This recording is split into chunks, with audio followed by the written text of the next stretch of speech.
Hello and welcome to Kenyan Rights and Law Roundup, where we break down the week's biggest developments at the crossroads of law, human rights, and society. I'm your host, and today we are looking back at the events shaping Kenya between the 7th and 13th of September 2025. From courtrooms to the streets, and from the playing fields to the digital space, this has been a week that revealed deep questions about justice, accountability, and freedoms in our democracy. Let's dive in. We begin with one of the week's most talked about issues, President William Ruto's plan to compensate victims of protests and demonstrations. A few weeks ago, State House announced a panel of experts to design a framework for compensating Kenyans harmed during unrest. The move was presented as justice, not charity, a way to acknowledge victims and repair harm. But on September 8th, the High Court in Kerugoya froze that plan. The court issued conservatory orders suspending the Gazette notice and halting implementation until the petition is heard. At the heart of the case are serious constitutional questions. Did the president overstep his authority by creating a quasi-judicial body? Does the panel duplicate the work of existing institutions like the National Commission on Human Rights, IPOA, and the courts? And if the goal is justice, shouldn't the process follow the strictest legal procedures? For victims, this ruling is a painful delay.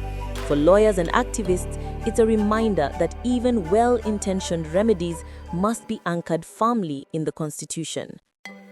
Next, we turn to a story that has alarmed many both locally and internationally: the use of terrorism charges against protesters.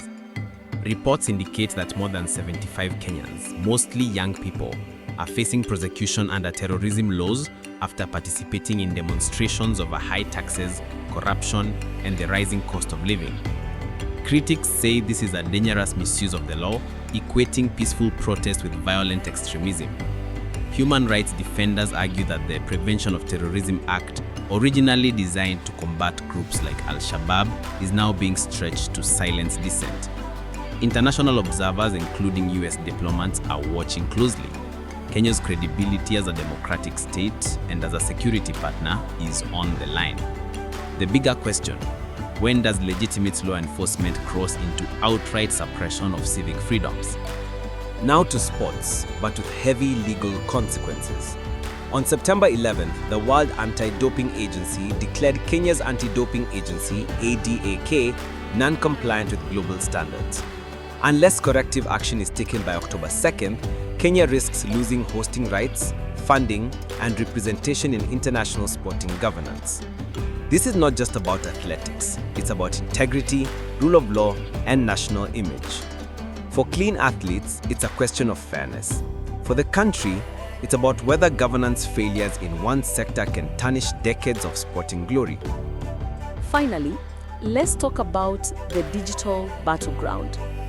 The Kenya Human Rights Commission this week cautioned major telecom companies, Safaricom, Airtel, Telcom, and even the national power provider, against collaborating in internet shutdowns or deliberate slowdowns during protests.